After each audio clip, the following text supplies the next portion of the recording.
chers frères et sœurs en Christ, bonjour.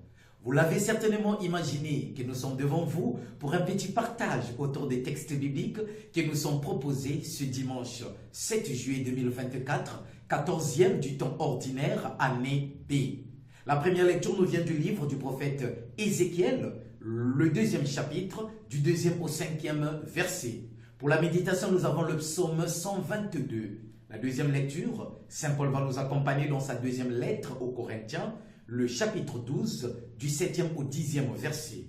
Pour l'évangile, Saint Marc, le chapitre 6, les 6 premiers versets. Qu'est-ce que nous pouvons retenir pour notre méditation, bien-aimés de Dieu? Comme d'habitude, je vous fais la proposition d'un thème que chacun pourrait développer après. Osons la conversion, osons l'annonce de l'évangile. Pour mieux rejoindre ce thème, je nous propose 3 petits pas. Le tout premier, c'est celui que nous avons intitulé « Dieu n'est pas prisonnier d'une localité ». Le deuxième pas, nous l'avons appelé ainsi « La puissance de Dieu est plus forte que nos faiblesses ». Enfin, le troisième et dernier pas, pas d'annonce sans contrainte, pas de miracle sans foi.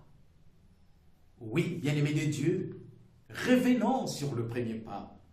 Dieu n'est pas prisonnier d'une localité. Nous nous appuyons sur la première lecture qui nous est proposée aujourd'hui. Le peuple d'Israël, 597, va subir une première déportation vers Babylone. C'est l'exil qui commence. Et en exil, il n'y a plus de terre.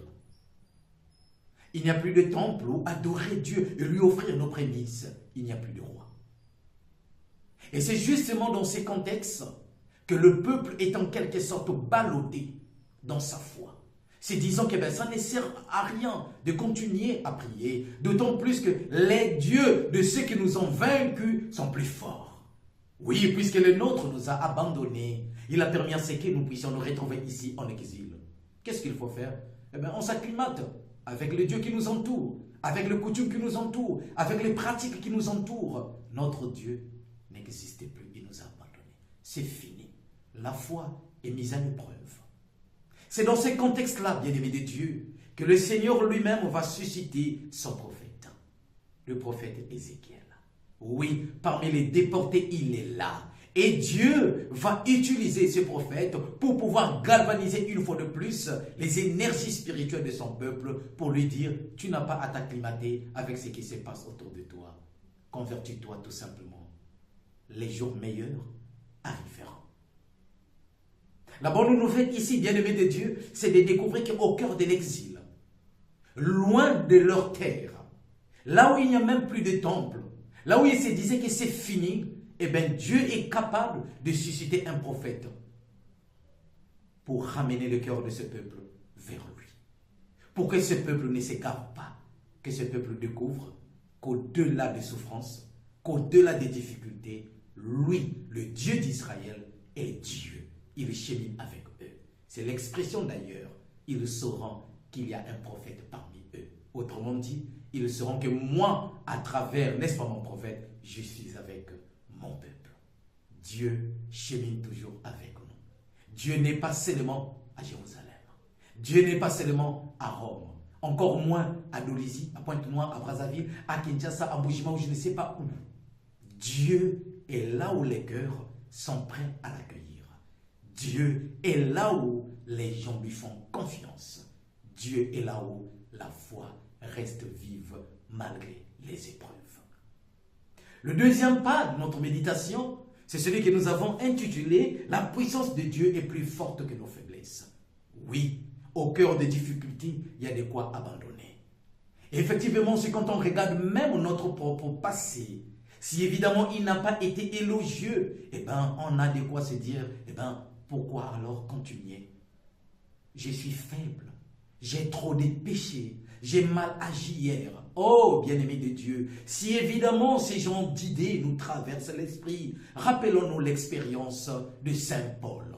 Tout a commencé à Damas. Lui qui était persécuteur, sur ce chemin de Damas, bien évidemment, lui qui était persécuteur, voilà que la lumière de l'Éternel le phagocyte, le transforme. Alors que fait Paul? Il se laisse transformer par la parole. Il se laisse transformer par la lumière du ressuscité. Il devient alors héros de l'évangile, annonciateur, messager de la bonne nouvelle. Et ce même Paul va traverser des moments difficiles. Mais au cœur de ces difficultés, il va toujours s'appuyer sur son Seigneur. Il sait lui-même qu'il est aussi faible, car son passé ne lui donne pas même le droit d'annoncer cet évangile qui est saint. Alors qu'est-ce qu'il fait? Il reconnaît tout simplement ses erreurs. Il reconnaît tout simplement ses faiblesses et peut-être même son passé peu élogieux où il passait tout son temps à matraquer, à tuer les fidèles du Christ. Alors, Pierre fait en quelque sorte un mea culpa. Je suis faible, Seigneur. Je viens te déposer mes faiblesses. Ainsi, comprenons-nous la deuxième lecture qui nous est présentée ou proposée aujourd'hui. Je mets mon orgueil dans mes faiblesses. Il ne s'enorgueillit pas parce qu'il est héros de l'évangile. Il est messager de l'évangile. Il s'enorgueillit tout simplement parce qu'il est faible. Et c'est au cœur même de cette faiblesse que la puissance de Dieu va le prendre.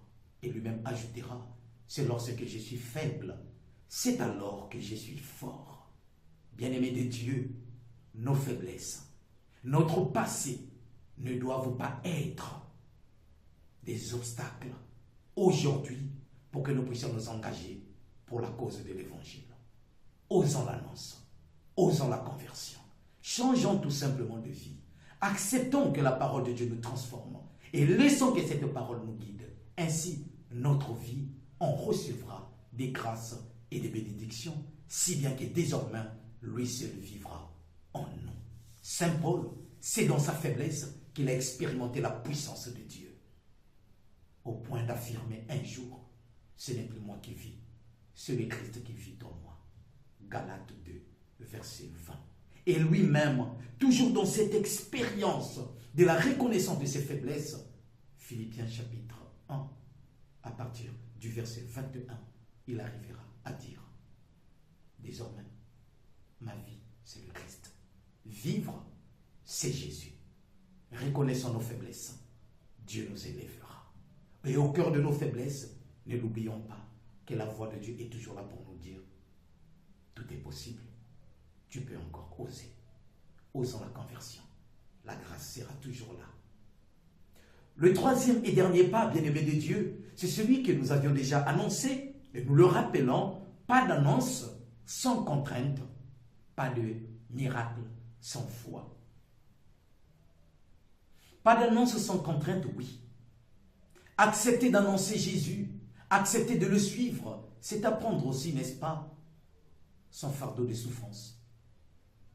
Si vous voulez être mes disciples, prenez ma croix, dira Jésus. Dans la première lecture, Ézéchiel est déjà prévenu. Je t'envoie vers eux un peuple, n'est-ce pas, rebelle, à la nuque raide. Eux et leur père ne croient même pas. Ils sont durs. Dieu le prévient. Dieu sait que ça ne sera pas facile. Et donc il envoie dans un milieu, on pourrait même dire, glissant, dangereux. Il le prévient. Et Ézéchiel est confiant parce que la vision qu'il a eue, rappelons que le contexte de la première lecture, c'est qu'Ézéchiel a eu une vision. Et c'est ça qui va même déterminer sa vocation, sa mission. Et eux, évidemment, partant de cette vision, il annonce, il proclame la conversion. La mission n'est pas facile. Nous serons nous aussi rejetés. Probablement. Et peut-être que vous l'êtes déjà. Mais n'oubliez pas, si vous le faites pour Dieu, lui-même vous donnera les forces nécessaires. Saint Paul a fait la même expérience. Il a été rejeté. Il a été même abandonné par les siens. Rappelez-vous un texte, Galates chapitre 4, versets 13 à 15, où il finira même par dire que je suis dans la maladie, c'est dans la souffrance que je vous écris même. Et un autre texte, Romains chapitre 9, les 3 premiers versets. Et nous le savons bien, le chapitre 9 et le chapitre 10, n'est-ce pas, de l'épître aux Romains, nous rappellent un peu les souffrances qu'a traversées, ou qu'ont vécu, évidemment, notre ami, qu'a vécu notre ami Paul. Il a traversé des souffrances. Mais au cœur même de ces souffrances, il n'a pas abandonné l'évangile. Il savait qu'évidemment, ce ne serait pas facile. Il a été martyrisé, chicoté. Et les apôtres ont subi le martyre. Et nous savons bien que tous les apôtres seront martyrs, sauf un seul, Jean. Et donc, annoncer l'évangile, c'est aussi accepter les difficultés, les souffrances, les rejets, les abandons.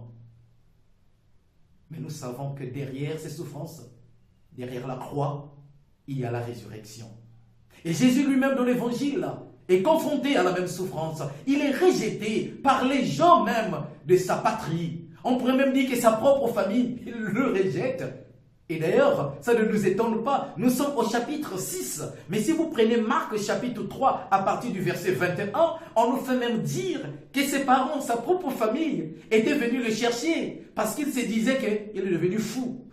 Il a perdu la tête.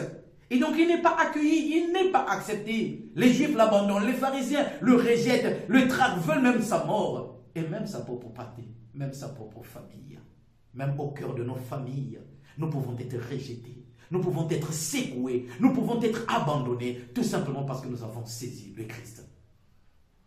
Mais s'il vous plaît, bien-aimés de Dieu, n'oublions jamais que nous ne sommes jamais seuls dans notre lutte.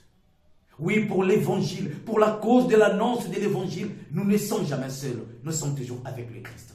Et si Christ est en nous, nous finirons toujours par sortir victorieux. L'évangile gagne toujours. Jésus gagne toujours. Jésus ne perd pas. Alors, osons-nous aussi annoncer.